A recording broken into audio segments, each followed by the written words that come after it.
Welcome to the Elders Book, the 2024 Elders Book. We read it live each week. We're getting through it. We're in an interesting part of the Elders Book right now. So it's the disaster preparedness. It's the instructions to the elders on how what they're to do in a disaster. So for all of you guys online that have wondered, where is JW.org when it comes to disasters? We're going to find out tonight by reading this chapter in the Elders Book, because this chapter from the Elders Book, it gives all the rules on how they're supposed to do it. So first of all, before we get into a video, we're going to watch a video off JW.org. We went to their site and we punched in Go Bag. And we're going to show you what comes up. I just chose the first little 5-minute movie. There's a couple of 5-minute ones. Maybe there's the one where they're traveling to go. I don't know. What's this one? We could look at a couple of them and see what they're all about. This one I didn't watch. I just watched the first one. Here's this one.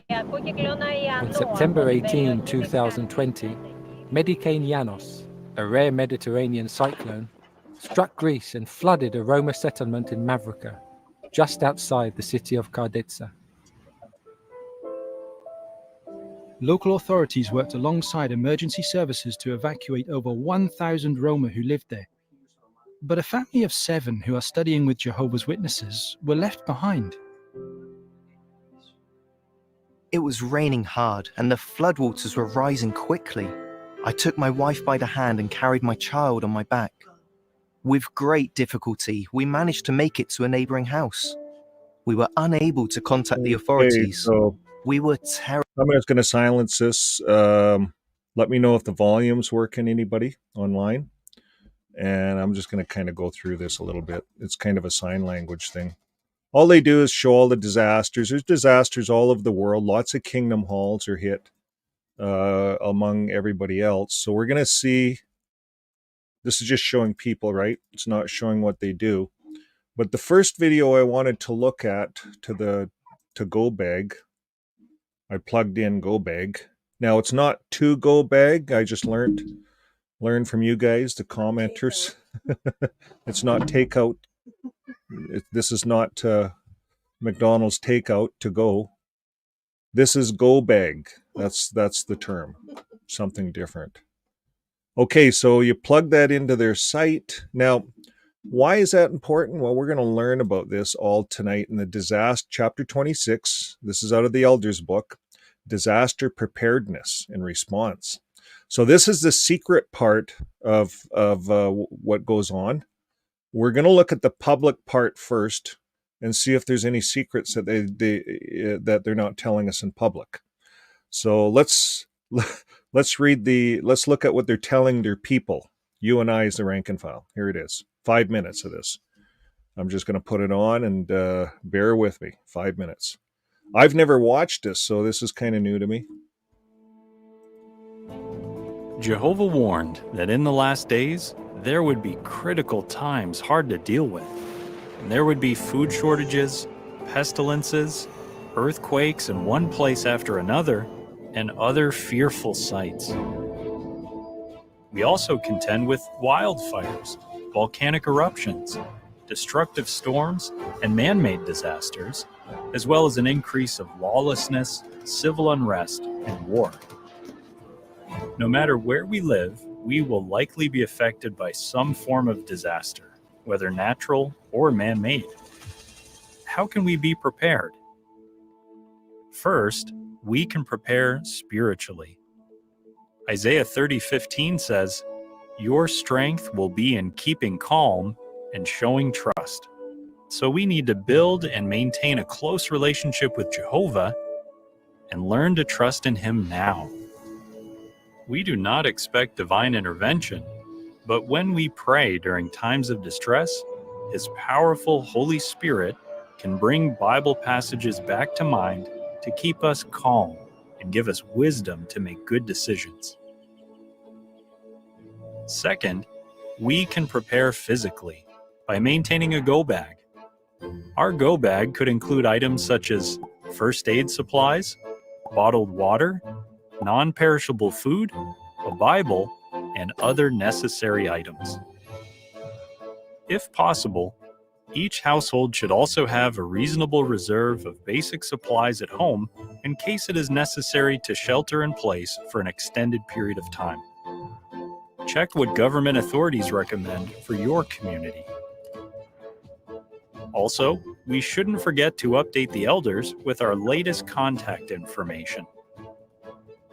If we don't do so, valuable time could be lost in a disaster. Additionally, during family worship, our family could review the types of disasters that could happen. Remember, emergencies like terrorist attacks and unrest can occur anywhere and without warning. So consider what could be done in each situation, such as where to meet and how to contact the elders. And third, we can prepare to help others when they're experiencing a disaster. So what can we expect if a disaster occurs locally?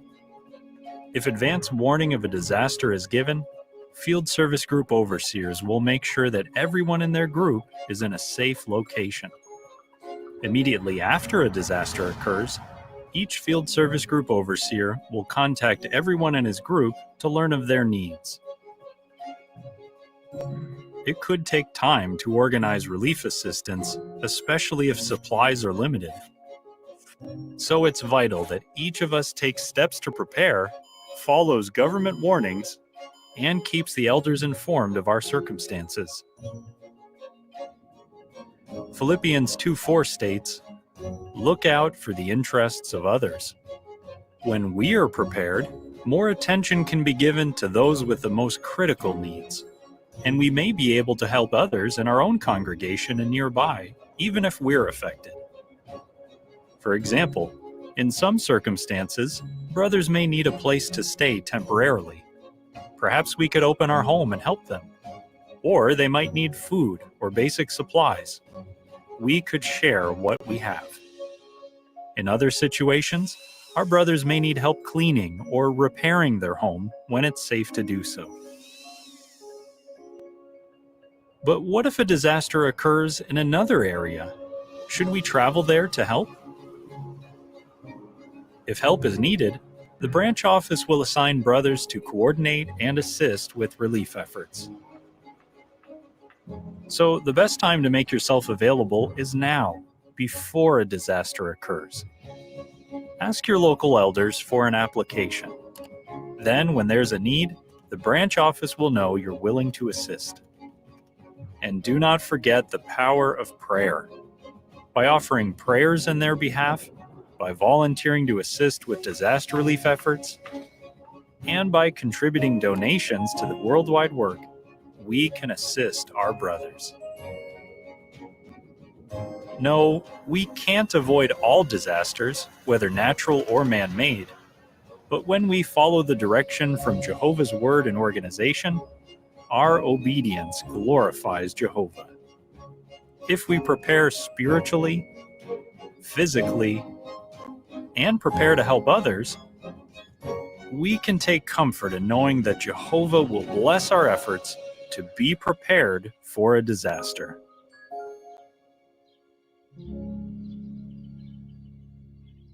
Isn't that nice?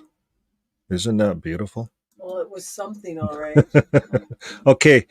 What I want to show you guys here, and this is interesting. This is the first time I've watched this. Maybe some of you guys that are in have watched this, but I want to see if I can get to this part. Where is it? Right here. Little more. Come on. Oh, right here. I like this part. Right here. Okay, right here. So if there's a disaster around the world, like anywhere around the world, right? A disaster.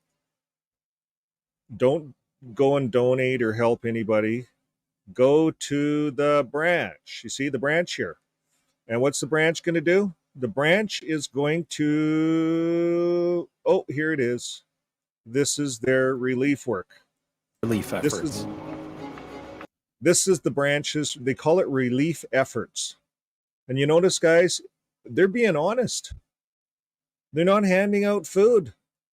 You guys are handing the food out. If you're JWs, you're handing the food out because they just told you earlier, if someone needs help, it's up to you to help your neighbor.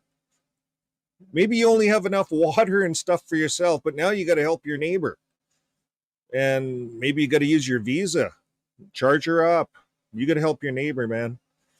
I don't know. But the watchtower is not responding to the immediate needs. So they're depending on the rank and file to do the immediate needs. Now, I also want to talk about building and restoration. The biggest cost in any restoration project when it comes to flood cleanup and stuff like this is the labor.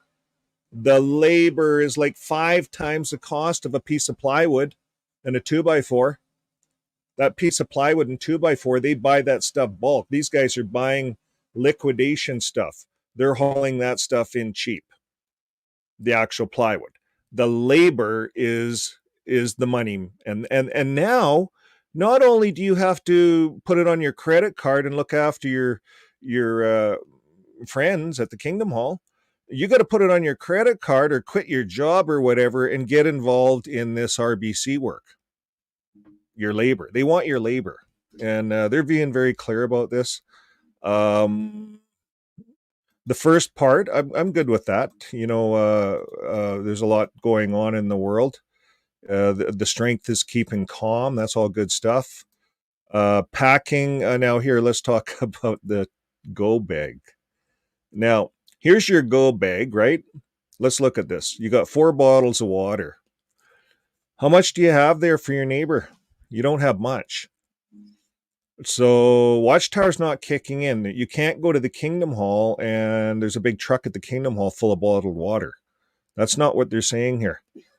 They're saying you pack, you get ready and have enough to share. Now, they're showing the coloring books and money. Could have money down there.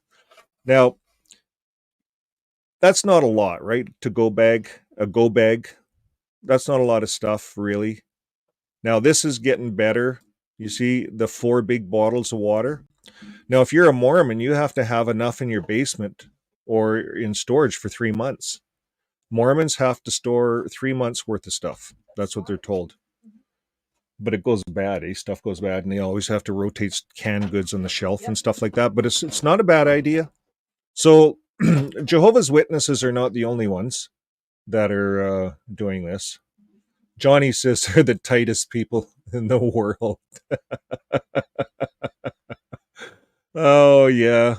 I had an elder work for me, an elder that gives talks in district conventions. And I had a little business, and I needed a sales guy. And he was a big booming speaker, good in the district assemblies. And I hired him. And he wanted a pretty decent salary, and I paid it to him. And he wanted to use his own car, and he wanted a gas card. So I gave it all to him. Lo and behold, the guy was stealing gas off me. How did we figure it out? My Jehovah's Witness bookkeeper came to me and whispered and said, and this guy's an elder, right? And says, but her husband's an elder too, and they're a missionary, so she was kind of higher up. But anyways, she said, he's stealing off you. He's using more gas than his gas tank holds. So his gas tank holds like, I don't know, 50 gallons or something, 20 gallons. What does a gas tank hold? Well, his gas tank was double. It holded lots. So long story short, after he lied 3 times and after 3 meetings, he finally admitted that he was filling his daughter's car up. They're the tightest people ever. I agree with you. Thanks for the reminder, Johnny. Beverly says the U.S. government is probably most nations tell citizens to be prepared.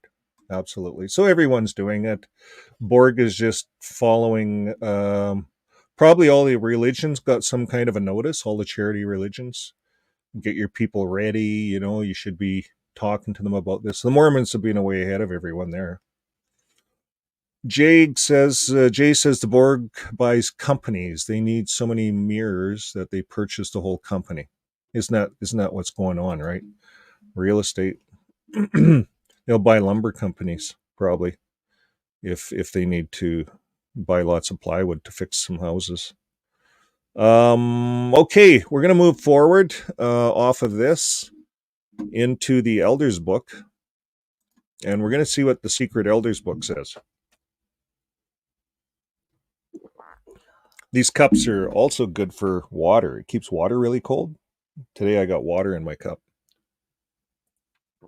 It's really cold. It stays cold all day. Now, if you put ice in there, the ice will stay in there all day too, if you put the lid on it. Disaster and preparedness in response. Can I make that bigger for you guys? There you go. Okay, we're going to get right into it. Preparedness number 1. The following steps should be taken in preparation for emergencies and natural disasters, even if it seems that such are not likely in your area. Number 2, confirm contact information. The secretary should maintain a list containing the contact information and emergency contact information for all publishers, including inactive ones. And this list should also include the circuit overseer's contact information. And whenever there is an update to this list, the secretary should promptly provide a copy to all elders. Each elder should ensure that he has ready access to this information. Keep in mind that following a disaster, electronic files may not be accessible if power or internet service is disrupted. And I think that was the case in North Carolina. The internet was out of service for a period of time. So when the dams broke and the floodwaters came in and houses and towns were wiped away, it would be really hard to communicate. Infrastructure was set back. Yeah, infrastructure is gone. Yeah. So number 1, an emergency contact is someone a publisher is likely to contact in the event of a disaster or another emergency. And it is preferred that the emergency contact live outside the immediate area of the publisher so that the emergency contact is not likely to be affected by the same disaster. And the emergency contact does not have to be one of Jehovah's Witnesses. So for all of you guys out there, this is in the Elders book. If you have perhaps people that are in the religion contacting you, it doesn't say, it just says you don't have to be one of Jehovah's Witnesses.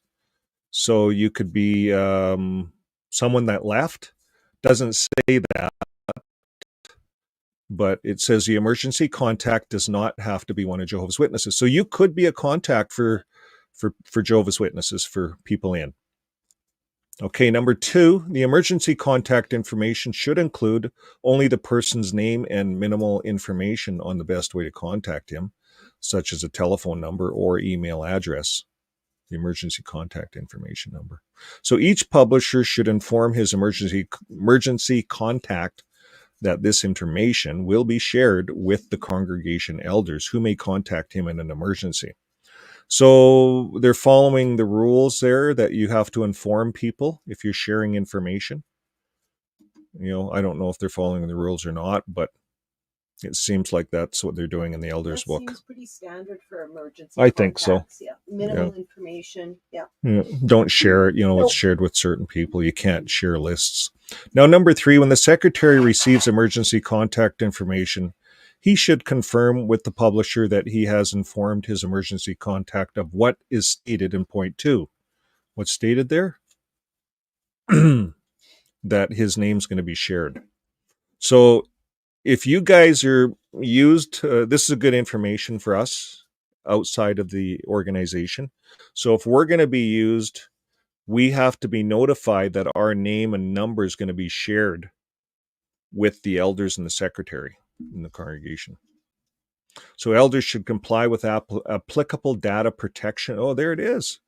Elders should comply with applicable data protection laws when collecting this information.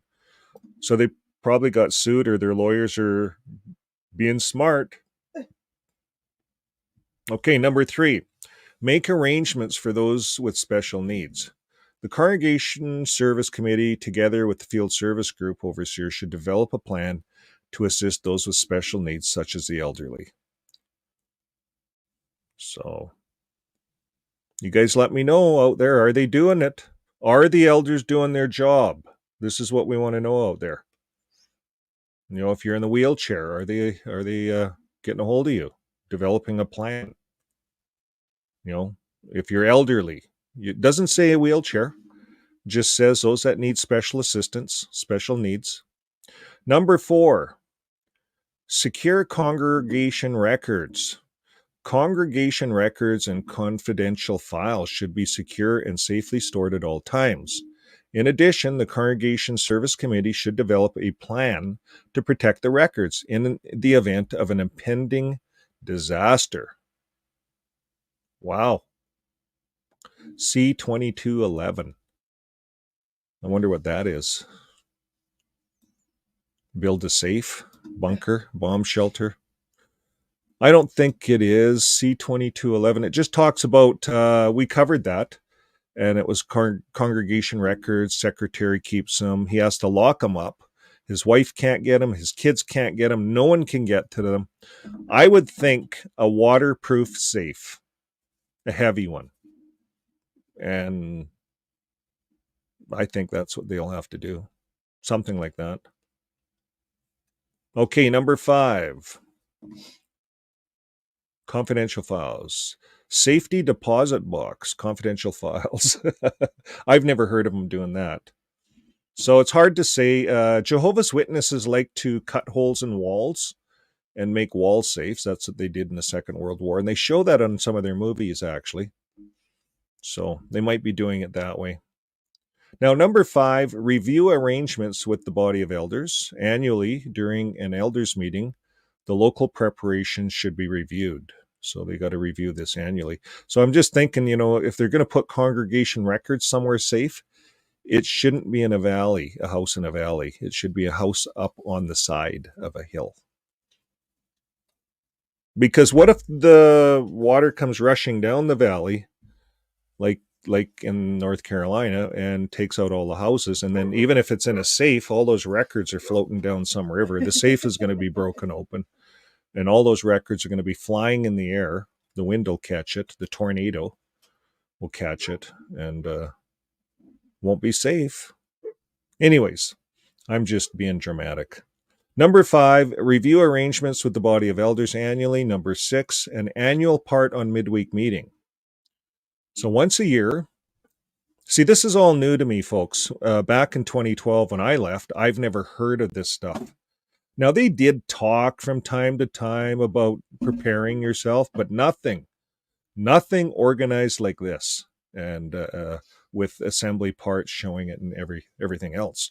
So now that would kind of make people a little bit worried, a little bit scary. It's a little bit scary, you think, but it depends how they pitch it.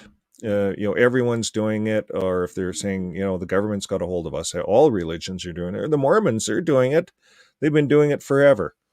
So it's not new having a plan of attack. I was talking to my good wife. Her grandparents lived on Vancouver Island. It's an earthquake zone, and they always had a go bag under their bed. Always. And she said when she was little, she went to visit them. They also, as little kids, had to have their go bag. So this is not new to anybody, and it's not only for religions. People, all types of people out there, non-religious, have their go bag for certain reasons. And it depends where you live. If you live in an earthquake zone, if you live in a hurricane zone, if you live where it's really cold, like where we live, we keep firewood on hand. Yeah, part of your go bag is something to heat, and maybe something that can ride on top of the snow, like a snowmobile. Snowshoes. I don't know. Anyways, annual part on midweek meetings. So once a year, a part about disaster preparedness will be included in the midweek meeting. And in that part, time is allotted for reminders from the branch office and the body of elders if necessary. And if your congregation will be attending a circuit assembly or a convention the week that the part is scheduled, you should schedule the part sometime in the weeks that follow. So they don't want it to be missed. So annual part on midweek meeting. So every year they'll talk about this. So now, when a disaster is imminent or occurs in the local area, number 7, if advanced warning of a disaster is given, the elders should ensure that all publishers are in a safe location and, if time permits, should obtain and distribute any supplies that may be needed. Okay, well, here's your chance, people. I have a question. Yes. When they say supplies, do they mean magazines? Magazines. Right? Well, they should have a Bible in all their go bags that shows that. Shows a Bible. Okay, so I agree with being prepared, as per lots of comments in the chat. It's the first prepared list I've ever seen that includes a Bible. Spiritual food. I mean, I could see it including it up here as fire starter. I hate to say it, but I'm just delivering this information. I don't make the rules. I would use, that's a heavy Bible. I would use that weight for matches, for something else. if a bear attacked you, you could knock Bear it out spray. with it. I'd have bear spray in there. Well, yeah, that makes sense here. Yeah. I didn't see bear spray in there. You know, you could be, if someone was attacking you, you could use bear spray. They could use it against worldly people. Yeah. Yeah. So yeah, it's interesting.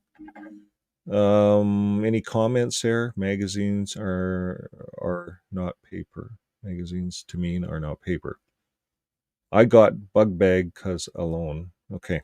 Anyways, we're going to move forward. If advance warning of a disaster is given, the elders should ensure that all publishers are in a safe location. And if time permits, they should obtain and distribute any supplies that may be needed. So it looks like if you need supplies, the elders are going to get you to a safe location. Now, I was looking at my comments. I ran a couple of videos on disasters and what the Watchtower does. And I had so many comments. People are saying, and these are witnesses, I'm thinking, JWs, and they're saying that no one's contacted me. I phoned elders. They didn't answer their phones. No one knows. I had to go down to the local whatever, you know, wherever they were handing out water or whatever. He had to go down there. He couldn't get a hold of anybody. Like, I had a lot of different comments, not just one or two, but I had a lot. And I'm wondering if the elders are doing their job, or maybe the elders are scrambling for their own lives and they just don't have time. They're looking after their own families first, and they just don't have time for the rest of us. You know, some might, but if it's a big disaster, you know, everyone's out for themselves. And the Watchtower has no program for showing up on site. This is a real problem to me. When all the other trillion-dollar religions show up on site, their church doors open, and they're full of all kinds of supplies. The Watchtower does not do that. And it's open to everyone, all the worldly people too, all these other churches. So here, you're supposed to get a hold of the elder and get to a safe location, and if time permits, should obtain and distribute any supplies that may be needed. So that might not be working all the time. It might be in some locations, but I know in some locations it's not working because of the comments. Okay, number 8. Contact all publishers. So this is what the elders are ordered to do when a congregation is affected by a disaster. Elders should quickly make an assessment of the immediate needs of the publishers. So they're going to make an assessment of your needs. The group overseer should take the lead in locating each family in their field service group, including inactive ones, and should inquire of their well-being. So if you're inactive, you should be included. That's what it says here in this elder's book. You're not an apostate, you're just inactive. You don't go to many meetings. You know, I had a friend once, he's still a JW, and he'd tell me, he says, I'm like a circuit overseer.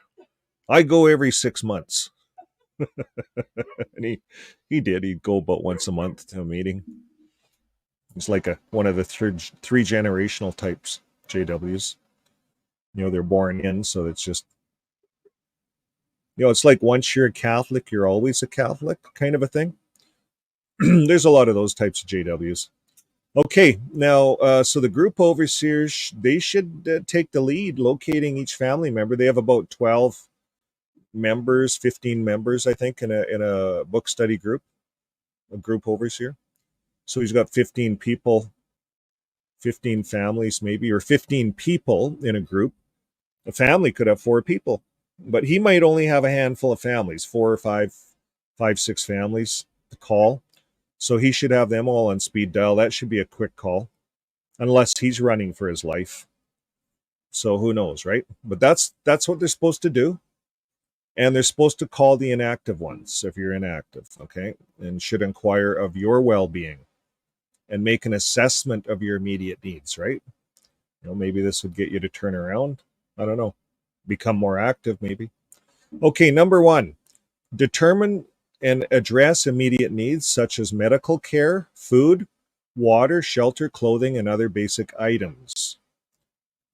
Determine and address. How do you address that? Okay, we're gonna find out. Maybe the society, they call them sometimes. Maybe they do supply bank cards so these guys can go buy what they need, get what they need. Maybe the Watchtower probably would pay for all that. Would you not think so? Well, anyways, they're going to determine your needs. It's kind of like it's first aid, right? Have you ever taken a first aid course? The first thing you do is do an assessment. You determine and address the immediate needs. Number 2 is you determine the condition of the brothers. Are any displaced, missing, injured, or deceased? So you determine. You start writing notes. Number 3, you determine the basic condition of their homes. Are there power utility outages? Are there any home damages or destroyed? At this point, excuse me, we're determining. We're just taking notes. So number 9, from there you update the coordinator of body of elders. So as soon as possible, usually within 1 day.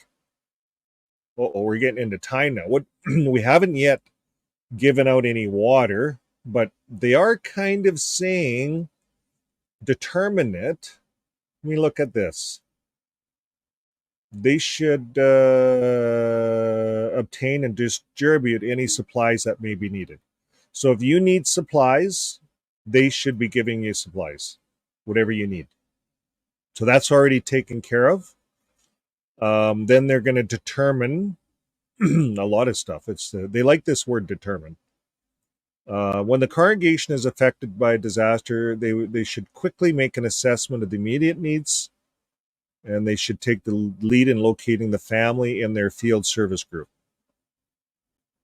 So they're going to check you out for your needs, your medical, water, food, shelter, clothing, and other basic items. Then they're going to determine the condition of you brothers. Are any of you displaced, missing, injured, or deceased? And then they're going to determine the condition of your homes. This is what's going to cost Watchtower money, is your home, and that's really what they want to know.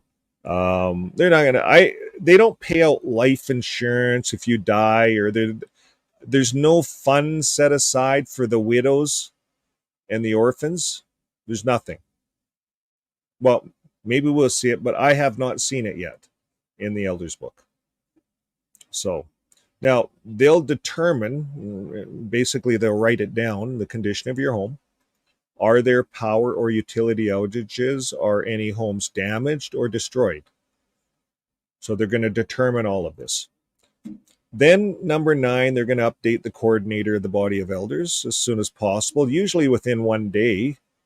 And the group overseers should communicate their findings to the coordinator of the body of elders, even if the information is incomplete or no one has been affected. And they should continue to provide daily updates until all the publishers have been accounted for.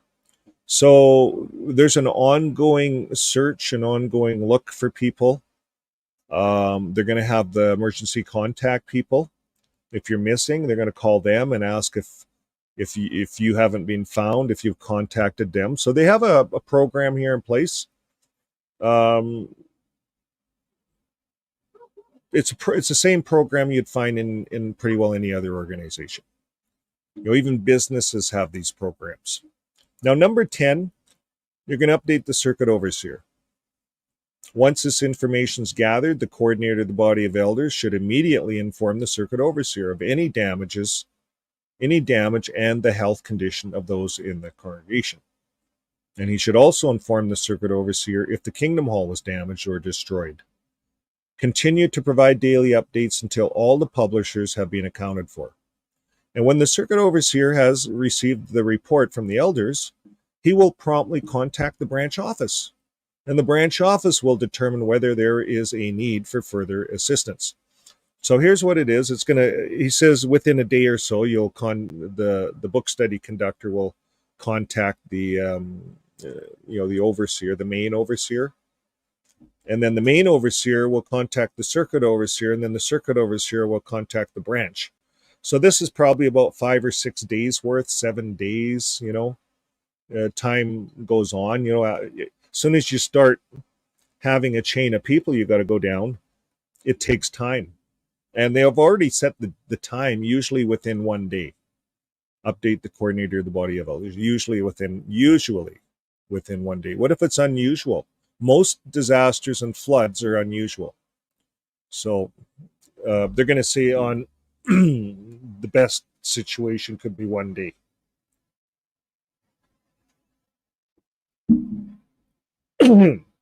Excuse me.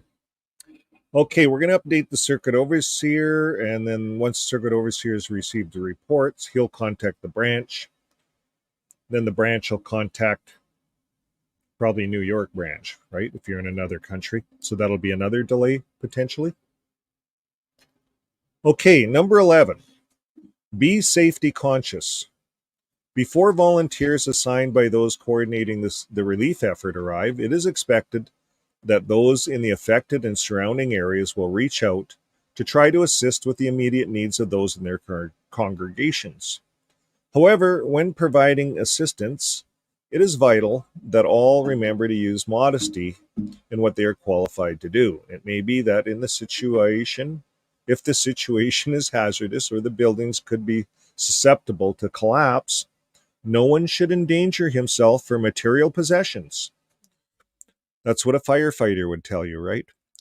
Those overseeing the relief effort should ensure that the volunteers follow the safety standards found in the Working Together Safety Standards for Theocratic Construction and Maintenance.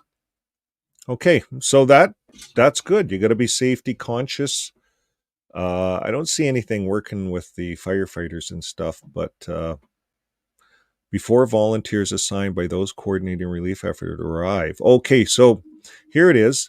So before volunteers assigned by those coordinating the relief effort arrive, it's expected that those in the affected surround will reach out to try to assist with the immediate needs of those in their congregation.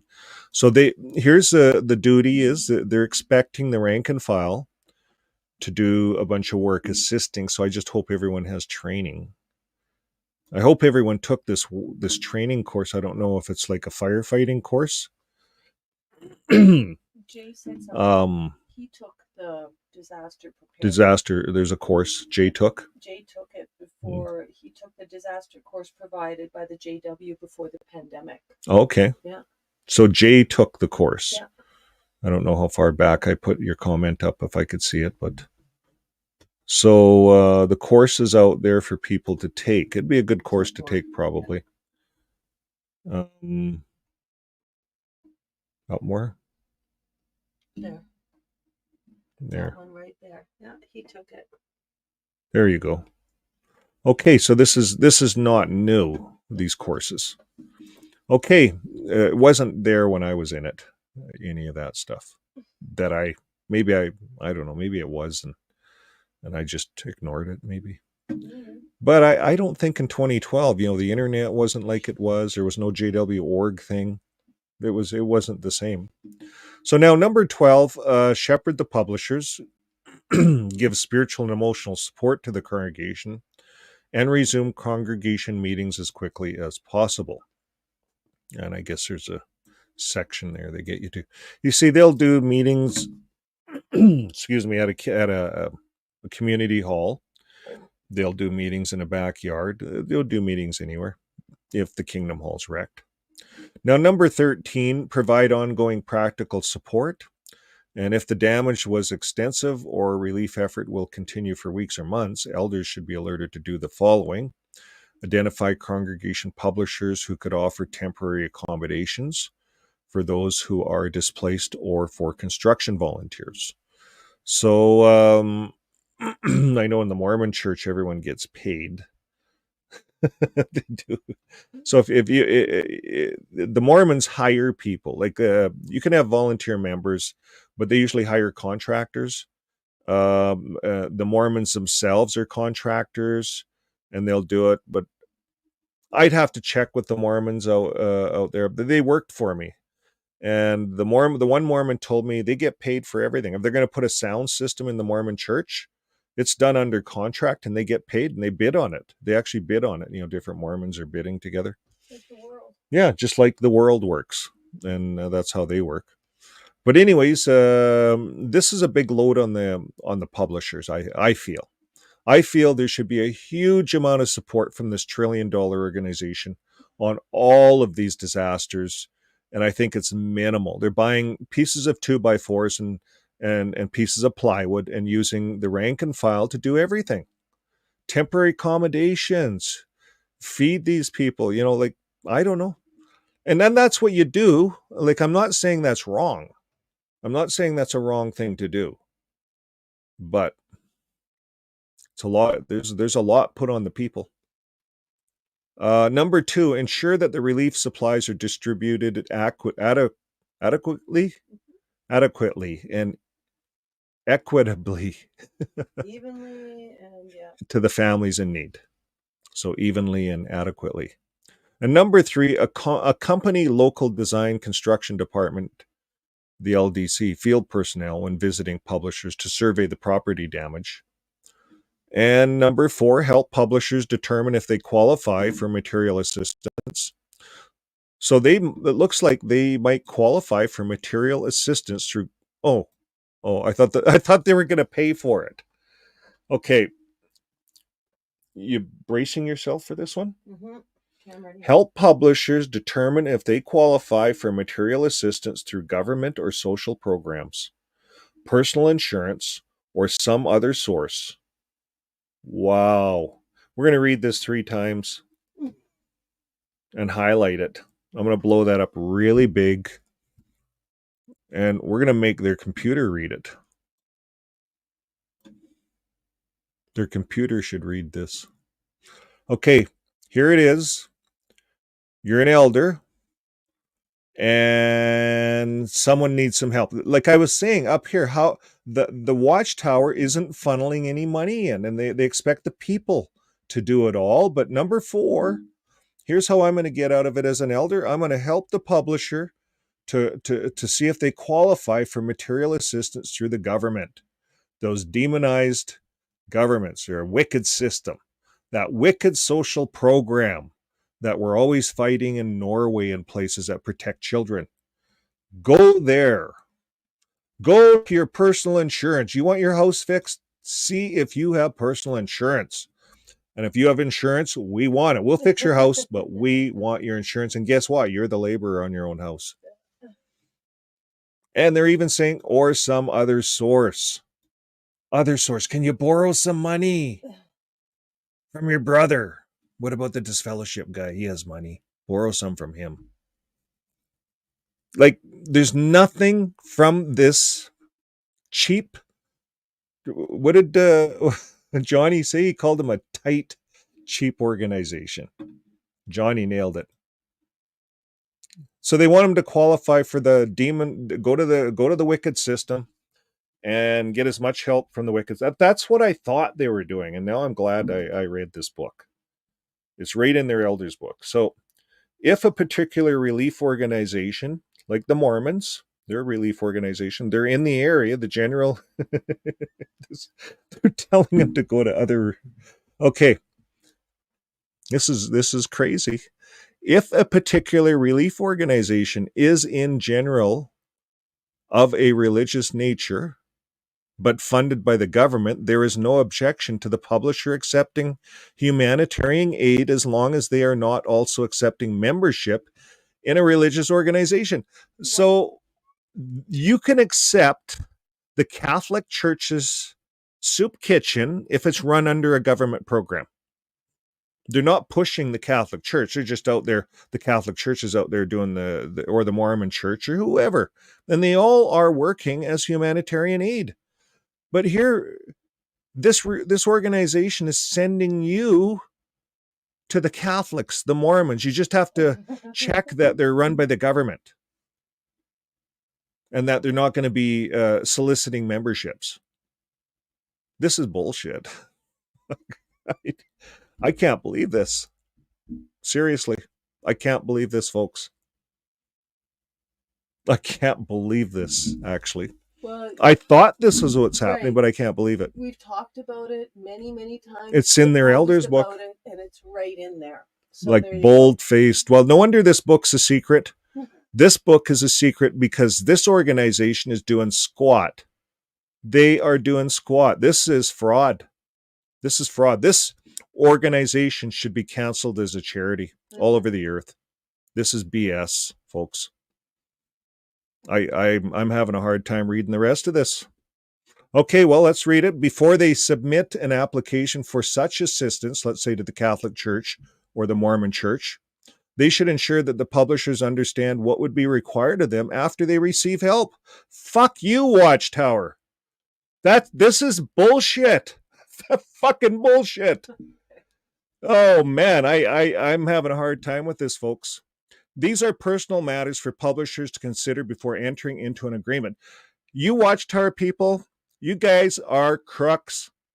These people need help. They're in a damn hurricane. You're not there. You're telling them to go to the churches, but you're so damn worried that they're going to give them a pamphlet, Watchtower. Get your asses to these hurricanes, Watchtower, and use your trillions of dollars and help your frickin' people.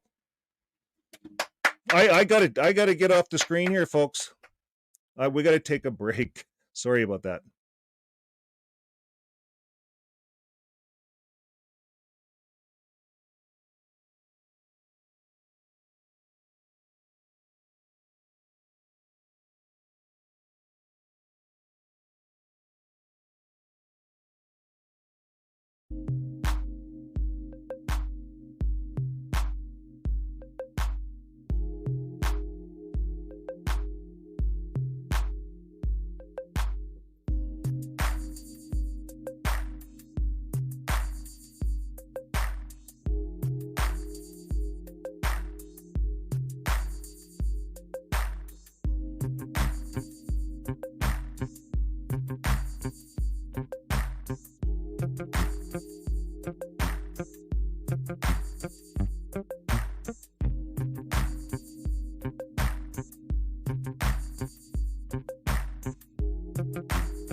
Whew. Okay. Thanks, good wife. She fed me some cookies. Okay. Well, I hope everyone's seen this for a bit. This has to be publicized. I'm going to be making videos on this now that I found it. That just blows me away. Now let's go to number 5. Help the LDC or Disaster Relief Committee to determine which publishers qualify for so you have to qualify. So you notice if you're not a publisher, if you're not checking that box every month, squat. If you miss service, it's all on service. Does Jesus work that way? Did Jesus just help the ones that were no, he helped the needy. He helped the ones that could not or were not. But this is just for publishers. You have to qualify for the reconstruction assistance. So your house might not get fixed. And that's reconfirming. This has to be publicized. This is BS. An organization of this size doing this. Based on the direction from the branch office. That's yeah. Okay, well, that's your insurance policy, folks. They're going to take your money and see if you qualify. You know, if you have insurance money, they'll use it. Now, it's right in their instructions up here to take your insurance money, figure your insurance money out, find out if you have insurance. It was up here. We covered that. Yeah. This is terrible. You'd think they'd come down and provide temporary housing for everyone. That's what all the other religions do. They get a big place, they provide temporary housing, beds, everything. They build a soup kitchen. It's kind of a neat thing. Well, let's carry on. When a disaster occurs in another area, if the disaster occurs in another area, elders can remind the publishers of the following points. We should remember our brothers and sisters in our prayers. Oh, how spiritual food and prayers are not going to feed people. I'm sorry, folks. If you're not a publisher, you don't qualify. You might have problems. They might help you. I'm not saying, but it's in their elders book. It's right here. I don't know. If I was an elder, I'd say, well, which publishers qualify? Okay, all the publishers who check the box. Who's out in service? This is what this is about. how you qualify. Now, we should remember them in our prayers. And number 2, those desiring to provide monetary assistance may donate to the worldwide work. Here's the other thing that should be. We know that. We've seen it on their website. We didn't see the other part, that secret part that I left on the screen for a while. But this part we see. They don't want the people sending money locally. So if there's a disaster, they don't want you donating $10 when you buy groceries to the food bank. No, they want that $10 going to the worldwide work. So they can use it for legal fees, cover CSA cover-ups and stuff like that. And what are they saying? They're saying in this way, the organization can help care for the needs of any in the worldwide brotherhood. So what if the worldwide brotherhood's suing Norway for 500,000 US? That's what it cost. It costs more than that because it costs all the plane tickets up there and the hotel bills, all the lawyers. But it cost them for the court 500,000 US. roughly. And more. There's where your donations are going, your $10. Worldwide Brotherhood of Lawyers. They're building more lawyers all over the world. They need more lawyers. They're suing everyone, and they're being challenged, and they're losing. So they're saying it's not appropriate for individuals to take the initiative to collect funds privately or to use social media to help anybody. So you couldn't do a GoFundMe to help your relative or anything. They're saying not to do that. You know, if you did that, they're going to find out and you're going to be talked to. Number 3, materials or supplies should not be sent to the disaster area unless specifically requested by the brothers in charge. You know, what a cult, eh? You ordering people around like that? This should be embarrassing to this organization to have this revealed out of their secret elders book. You know, news people should be just flying with this stuff, showing what this organization, this $1 trillion organization does in relief. Don't send anything to the disaster area unless the brothers say so. This will ensure an orderly relief effort to the proper distribution of goods. Of course, there's no objection if the publisher sends some form of assistance directly to a family member or a friend. So you could email a friend some money, I guess. But other than that, you're not supposed to help anybody. Where's the love of neighbor that Jesus talked about here? I don't see it in this book. Number 4, the branch office should not be called merely for information, as this can tie up phone lines that are needed to handle. And that's understandable. Number 5, publishers should not travel to the affected areas to help. That's understandable. Volunteers should have approved local design construction. See, it's all construction, folks. It's all just building kingdom halls. That's what it is. This is not about the people. So we go on here. When contacted by media representatives or the government officials on this book, here's what they're told to do. If media or government representatives reach out to the congregation, follow the direction provided in chapter 30, paragraph 2. We'll go to that at the end, chapter 30, paragraph 2, because I want to see what they say to the media.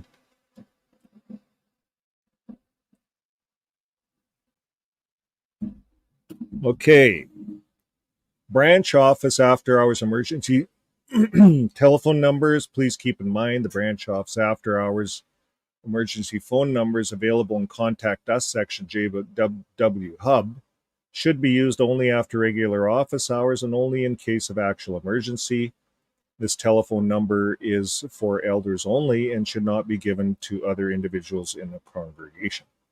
So there's no 911 for anybody out there that gets you to the branch. Branch is not a 911. They're not concerned about you. You'll have to go, if you press 911, you'll go to your local authorities. Here in Canada, we use 911, and that's how we can get help. So the branch isn't out there to help you that way. They're only there to talk to the elders by secret numbers, and the secret numbers are available to the elders on JW Hub. Okay, that's the end of it.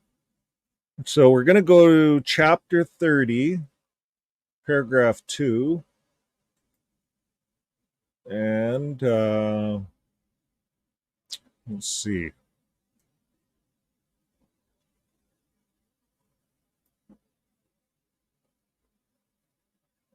Getting close to the end of the book.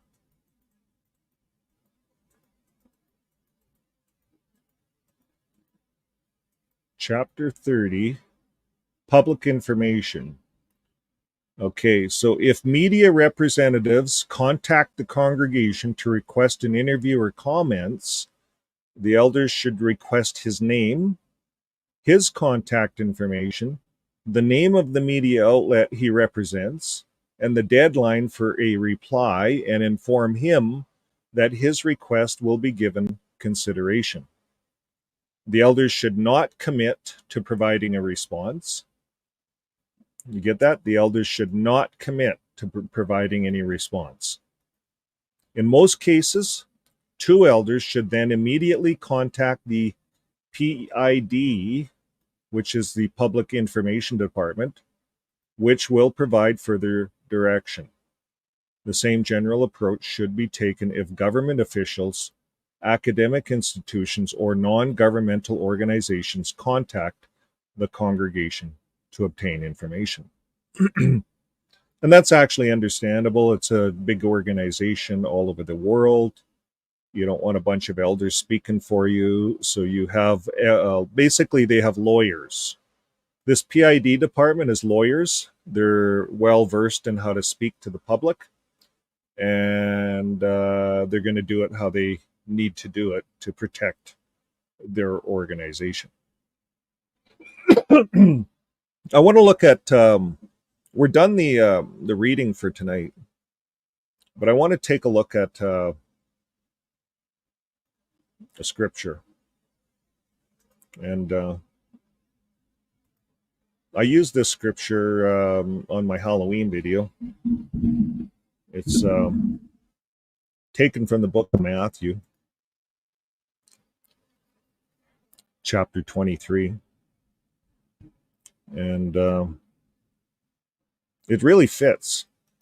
Now I'm looking at this book, it really fits. An organization that claims to be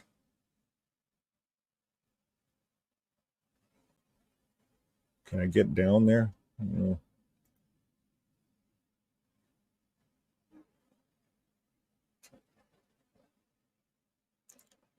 We're on satellite internet now, so I don't know how that works. It's working pretty good, actually. But I want to go down more to Matthew.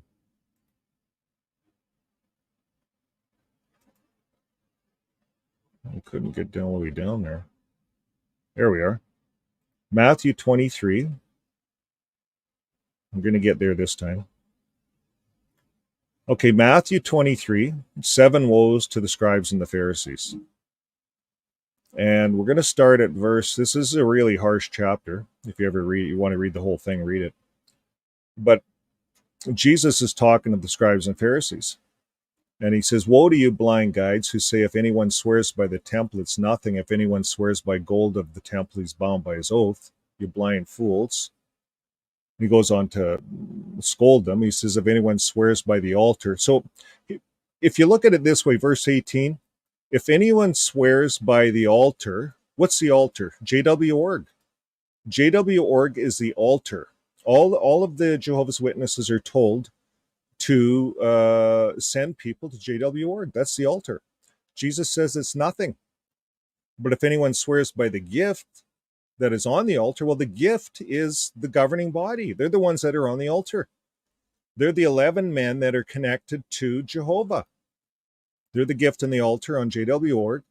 Jesus says he is bound by his oath. So if you swear by them, you're bound by your oath. What did Jesus say in verse 19? He says, you blind men, for which is greater, the gift or the altar that makes a gift sacred? So whoever swears by the altar swears by it and everything on it. And whoever swears by the temple, JW.org, swears by it and by him, the governing body, who dwells in it. And whoever swears by heaven swears by the throne of God and by him who sits upon it. So the point here is, you can swear all you want and put all your allegiance into the Mormon church, the Catholic church. Here we're talking about JW.org, and it's nothing. It means nothing in the big scheme of things, folks. Nothing. It's about God and who he put on the throne. He didn't put the governing body on the throne. Jesus was about love, and it was about helping your neighbors, all your neighbors. And just like a lot of the other churches do in these disaster zones, they open their doors to everyone. And yeah, the government will sponsor them. They will get government-run sponsoring because they're doing that. JW.org doesn't. So what did Jesus say? He said, woe to you, scribes and Pharisees, you hypocrites. In other words, Woe to you, governing body of JW.org. You're hypocrites. For you tithe mint and dill and cumming and have neglected the weightier matters of the law. So in other words, they're picking at you for Halloween, for Christmas, for New Year's, for smoking, for whatever they can pick at you for. Not checking the box, not handing enough time in. They're on you. You don't qualify if you're not a publisher. They're picking at you, but they're forgetting the weightier matters of the law. Love, justice, mercy, faithfulness. What have they done in all the courts? They've lied. They've twisted the words. There's no justice. Anybody that's been harmed by this organization has never had an apology, never had a payback, unless Watchtower was brought to their knees, like in Montana. This organization is not faithful. This is the weightier things. We have a country that canceled them because they're just fellowshipping children. They're not faithful. Jesus says, these you ought to have done without neglecting the others. You blind guides, governing body, straining out the gnat and swallowing the camel. Woe to you, Jehovah's Witness hypocrites, for you clean the outside of the cup and the plate, but inside they're full of greed and self-indulgence, CSA cover-ups. Thousands of them. You blind Pharisees, first clean the inside of the cup and the plate, that the outside may become clean. And it goes on, folks. This is harsh, but you can apply it to this organization. And when we read the Elders book, it is so easy. This is not a book about love. This is a bad book. It's not a good book. Now, there's some things in the book that are good. You'll get prepared and things like that, but they're not helping you. They're not helping the people. And they're taking advantage of the people. And they're telling the people to go to the wicked system to get help. And that's not right. Well, folks, that brings an end to the program tonight. Sorry for my language earlier, but I'm reading this along with you guys, and some of this stuff just knocks me off my chair. I actually thought a lot of this was happening, and we've talked about it, but I didn't think it was that bold and just like that paragraph 4, it just spelled it all out. It's just, what do you do? So anyways, thanks again for all your comments, and thanks for being with us tonight, and we're gonna see you on the next video. So I know it's early. I better calm down here a bit and have some green tea. Well, what's tonight? Monday. Here's a program that we could get some support on.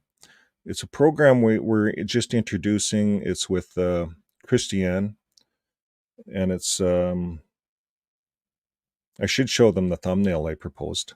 I don't know if he'll accept. I'm going to show you guys because you guys are a special group. This is how you were feeling. And I made a thumbnail today. I said, we got to get a better thumbnail. So which thumbnail did I go with? Here we are. Okay, here's the thumbnail. Taming the XJW Beast. Anyways, it's kind of funny. He's a kind of a serious guy, but he might not accept this thumbnail. I proposed this one. Anyways, if you guys have a chance, it's Wednesday. It's just before Joe and Fran's show. Do you have the promo uploaded? You should. For what? For the XJW soundboard. Is that in StreamYard? Yeah, it's in StreamYard. Maybe you should just give it a taste. Yeah, I can give you guys the promo, the soundboard for it. Here it is. We'll close with this. Okay, well, remember, sometimes things upset us. And we just have to kind of take a break, breathe in, breathe out, Attaboy. put a smile on, and go back at her and tackle this stuff. But I think we got a lot of work to do in this community. We got to really show the public what's happening. And I think really reviewing this Elders book helps us all. So thanks again, folks. Keep living your life with love, and we'll see you in the next video. Bye for now. Welcome to a new broadcast, XJW Soundboard. You may all remember the podcast we have featured on our channel called The Way Forward, hosted by Madeline and Christian. Well, Christian will be joining us live. Christian works every day as a life and career coach and has a deep interest in interpersonal dynamics. A few thoughts from Christian. He says, I help people think. I'm a critical thinking partner and a soundboard. I cannot fix, but you can choose to change your thinking. Changed thinking fixes the world, inside, and as a result, outside. So please join us on XJW Soundboard as Christian helps me navigate some of the issues I've been dealing with since leaving the Watchtower. We'll see you there.